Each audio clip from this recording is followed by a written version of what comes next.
Salut YouTube, petite vidéo pour raconter l'histoire de mon roman de science-fiction.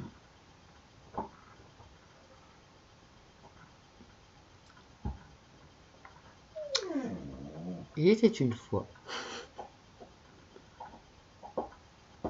un dieu parmi tant d'autres qu'on pouvait nommer le dieu de l'amour.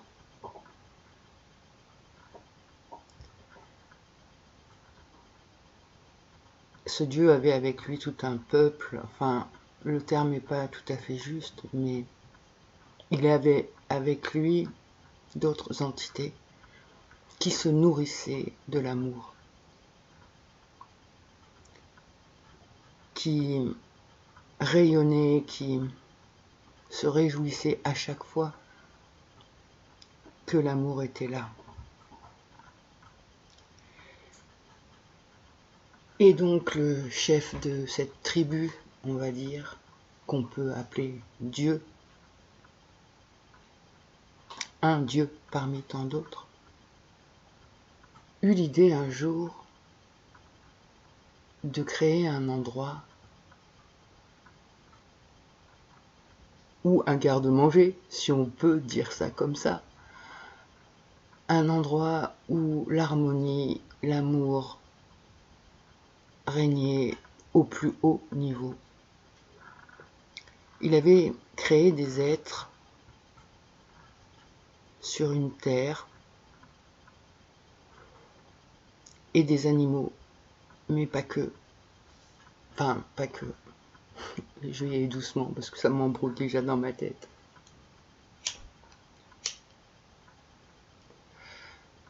Donc ce dieu de l'amour avait créé un endroit où il avait installé une nature verdoyante, une terre qui offrait une abondance de verdure, de nature, de fruits exponentielle. Il avait créé quelques animaux, quelques insectes et quelques humains. Et tous vivaient en harmonie.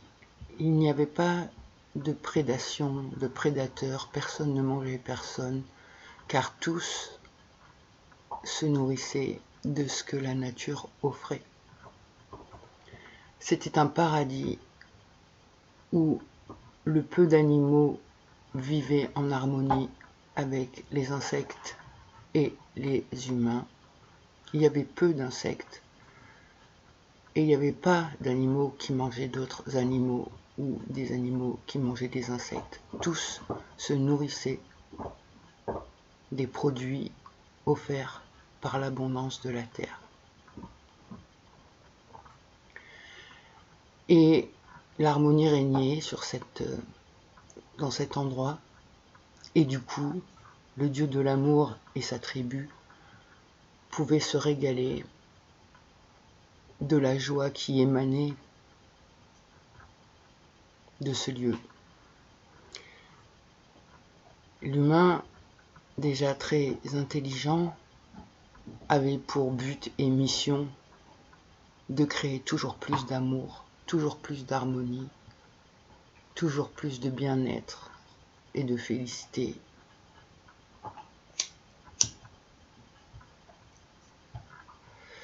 Une fois que le dieu amour eut créé cet endroit,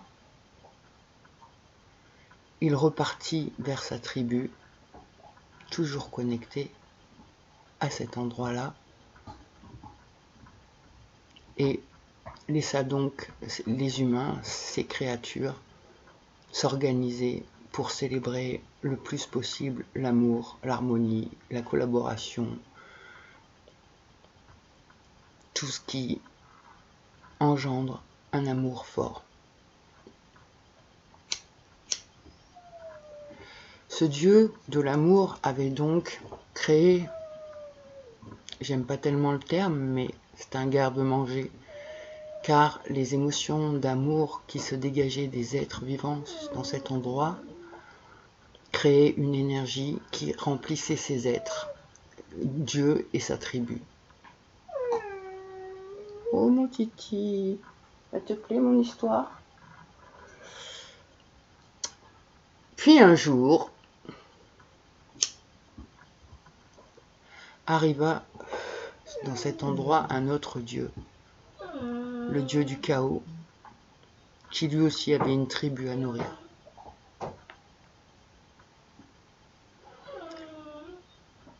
Et eux, par contre, se nourrissaient du chaos, de la méchanceté, de la torture, de la violence.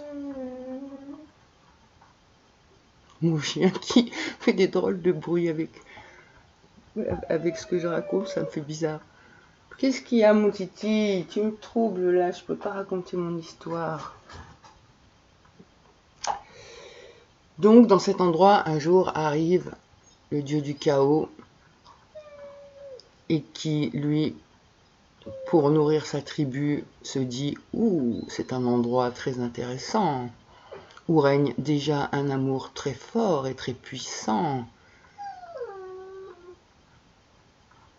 Et il savait que si il instaurait le chaos, il serait goûtu et appétissant, car sans amour, on ne peut pas connaître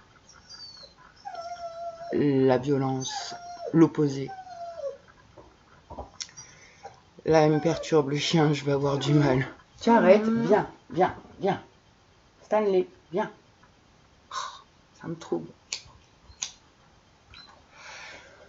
Donc, ce dieu du chaos... Ah oui, alors, j'ai oublié aussi ma petite histoire, que le dieu de l'amour, il était très, très, très intelligent. Forcément, omniscient, omniprésent, omnipotent. Et que il avait créé une régulation de la population de ces créatures, qu'elles soient humaines ou animales. C'était régulé, personne n'avait besoin de manger personne, et chaque être pouvait se reproduire une fois pour perpétuer l'espèce, mais sans qu'elle soit dévastatrice et trop abondante. J'avais oublié ce détail. Oh mon Titi, tu es triste que je raconte mon histoire là ou quoi? Qu'est-ce qu'il y a? Oh, il est triste ce chien là. Qu'est-ce qu'il y a? Je vais pas arriver à raconter mon histoire là. Et donc le dieu du chaos, il s'est dit, ouh, intéressant le bail. Donc, il essaya de corrompre certains humains sans vraiment y parvenir, même avec des tours de passe-passe et des propositions de super technologie. L'humain n'a pas accepté car dans son cœur, il n'y avait que l'amour et la foi. Du coup, le dieu du chaos, ils ont, avec sa tribu, récupéré une espèce de chaque créature que le dieu de l'amour avait créée et il extermina tout le reste. Et ensuite, le dieu du chaos, avec sa tribu, se sont servis des créatures de dieu de l'amour pour les modifier génétiquement, mais ils ne pouvaient pas toucher le cœur, ils ne pouvaient pas toucher l'amour, et de toute façon ça ne les intéressait pas, parce que si on ne connaît pas le chaud, on ne connaît pas le froid, on ne peut pas faire la différence, et que pour faire souffrir quelqu'un, il faut qu'il ait de l'amour dans lui. Donc après avoir exterminé tous les êtres, ils ont créé génétiquement plein d'insectes, plein d'animaux, avec un règne de prédation où certains animaux bouffent d'autres animaux ou d'autres insectes, etc. Et ils ont aussi modifié génétiquement l'humain. Et ils l'ont remis donc sur ce terrain de jeu qui avait complètement changé. Et là, l'humain a connu la peur pour la première fois. Et son cœur s'est brisé de voir des êtres autour de lui manger d'autres êtres, détruire d'autres êtres. Et peu à peu, le cœur a eu mal et s'est fermé pour se protéger. Et l'humain n'a pas eu d'autre choix que d'accepter ce nouveau Dieu qui régnait sur cet endroit et qui promettait la protection. Le Dieu du chaos installa la loi du plus fort.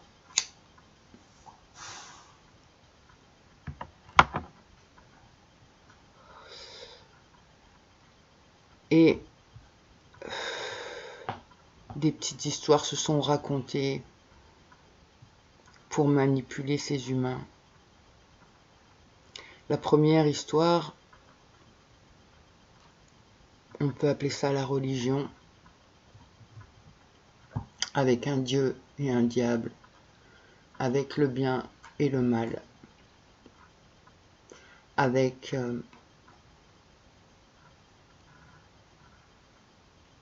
d'autres outils tels que l'argent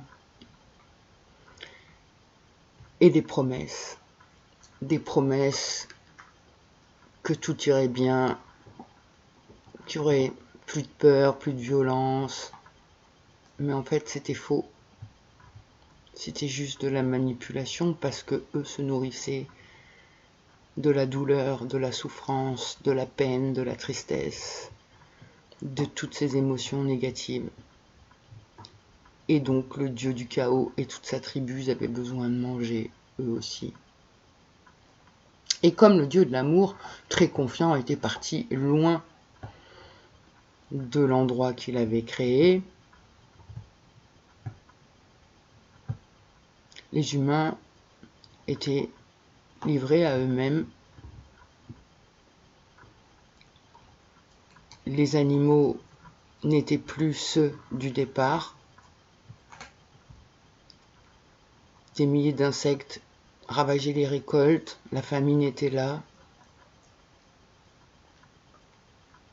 Les humains sont mis à manger des animaux.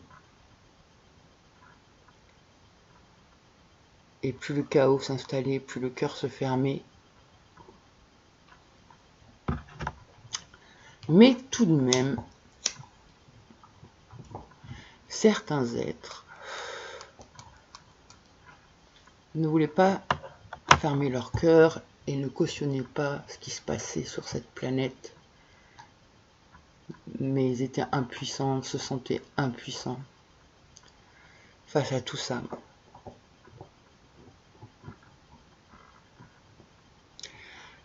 Donc le dieu du chaos, voyant que une résistance se créait, il a mis en place d'autres manipulations.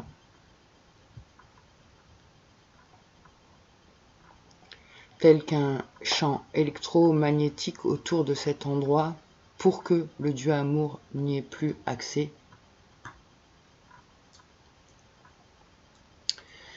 Et que sous ce champ électromagnétique, avec la technologie que ce dieu du chaos avait, il pouvait manipuler les esprits des êtres, de tous les êtres. Il n'y avait pas que ce champ électromagnétique, parce que pour créer ce champ électromagnétique, il fallait déployer de la technologie. Et le dieu du chaos a appâté l'humain avec une belle technologie. Car en fait, le dieu du chaos avait besoin du consentement des humains pour faire ce qu'il faisait. Donc en faisant miroiter que la technologie pourrait aider contre la famine, contre la violence, contre le chaos, les humains ont accepté, mais se sont fait berner. Et donc,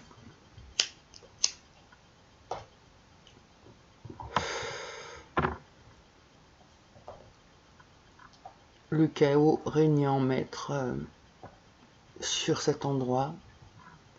Les humains se haïssaient, avaient peur les uns les autres.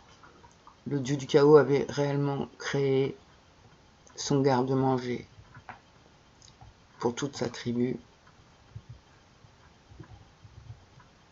Et l'humain mourait à petit feu dans son cœur. Et le dieu de l'amour qui était connecté ne pouvait plus l'être. Et le dieu de l'amour et sa tribu mouraient également à petit feu. Alors, le dieu de l'amour non, c'est pas ça. Le dieu de l'amour essaya d'envoyer une patrouille. Ça, c'est des mots d'humain, hein. Mais c'est pas vraiment une patrouille. Décida d'envoyer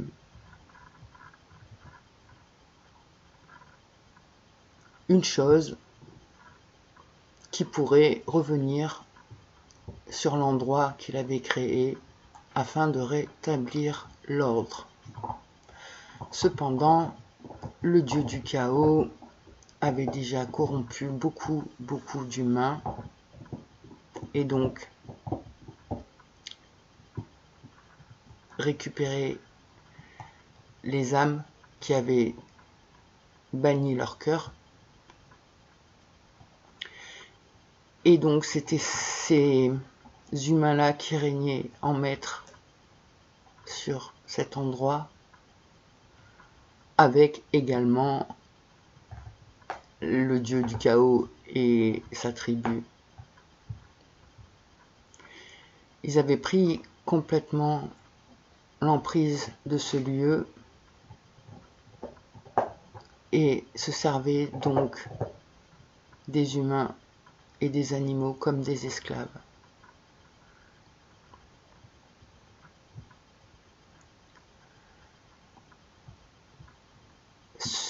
Pour être sûr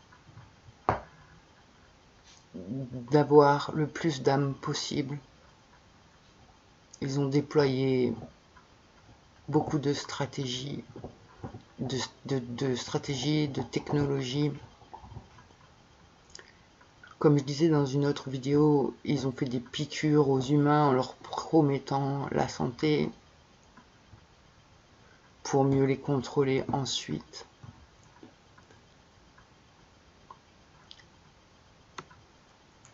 Avec les ondes. Ils pouvaient même contrôler le climat pour ainsi créer beaucoup plus de peur chez l'humain. Et plus l'humain avait peur, plus eux se gavaient. Et plus l'humain avait peur, plus il se soumettait jusqu'à vendre son âme. Et donc, le dieu de l'amour perdait des forces, parce qu'il perdait des alliés. Et son garde-manger, mais en même temps, le terme n'est pas très beau.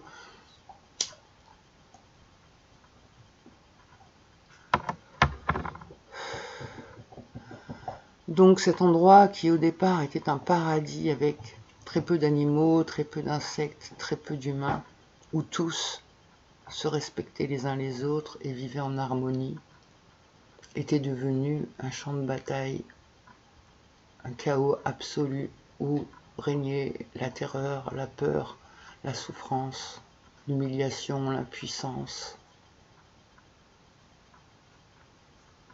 Et le peu d'humains qui avaient préservé leur cœur avaient beau prier, n'y priaient pas au bon endroit. Parce que là encore, le dieu du chaos avait créé des religions pour récupérer l'énergie de ceux qui avaient encore du cœur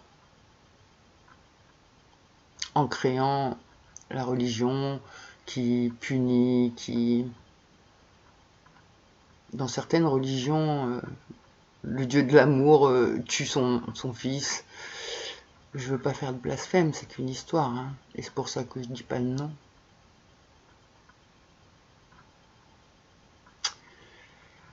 Et donc, je sais plus où j'en suis.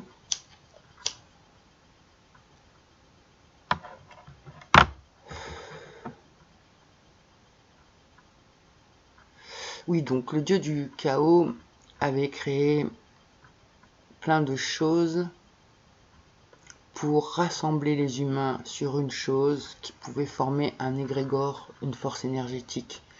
Et ça leur servait forcément à quelque chose. Donc tout était détourné. La religion, la spiritualité, et ils dominaient l'humain. Et ils le mettaient l'un contre l'autre, ils le divisaient avec l'argent. La nature était plus du tout respectée. Elle était polluée. Et l'humain mourait à petit feu, qu'il soit bon ou mauvais, qu'il soit corrompu ou pas.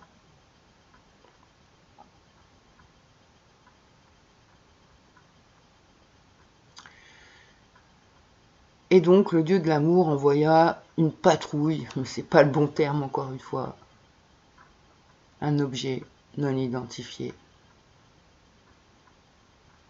qui allait arriver vers cet endroit pour exploser le champ magnétique qui maintenait l'illusion créée par le dieu du chaos.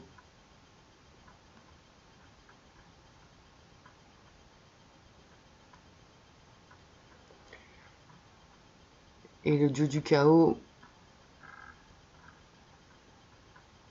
avait... Enfin, comment je vais dire ça ? Il ne pouvait pas y avoir la guerre entre le dieu de l'amour et le dieu du chaos. Et ce qui appartenait au dieu de l'amour devait lui être restitué. Mais ce que le dieu du chaos avait créé lui appartenait également. Donc une séparation allait se créer suite à l'explosion du champ magnétique. C'est que le dieu du chaos allait récupérer tout ce qui lui appartient. Toute la technologie et toutes les âmes qui s'étaient coupées du cœur, qui avaient cassé leur cœur.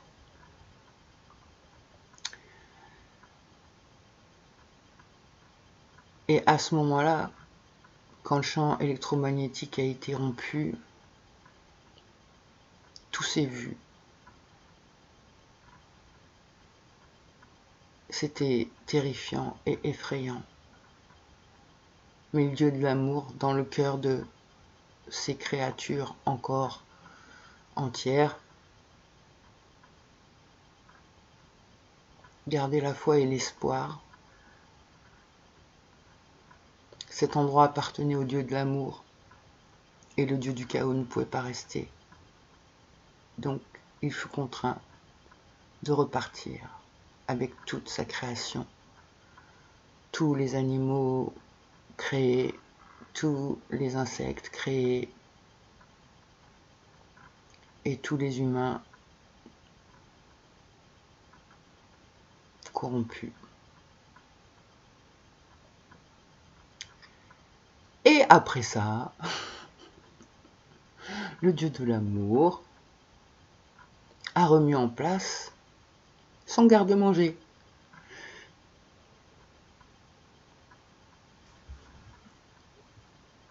Il restait donc que très peu d'animaux, très peu d'insectes et très peu d'humains qui réapprirent à vivre en harmonie les uns avec les autres. Plus personne ne mangeait personne, il n'y avait plus de prédateurs. L'amour et l'harmonie se réinstallaient progressivement et l'abondance de la nature offrait à nouveau l'abondance qui servait à nourrir les êtres d'amour qui vivaient sur cet endroit. Voilà ma petite histoire. Bon, sinon, ben, je suis fatiguée, hein, ça va pas super bien.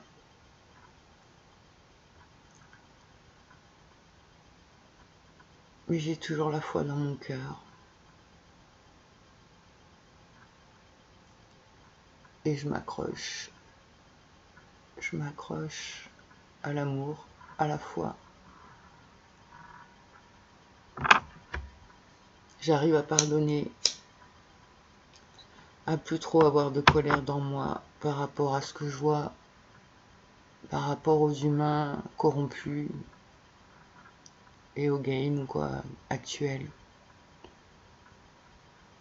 Et ma petite histoire me permet de garder la foi. Voilà, bon, et ben force à tous, et à plus.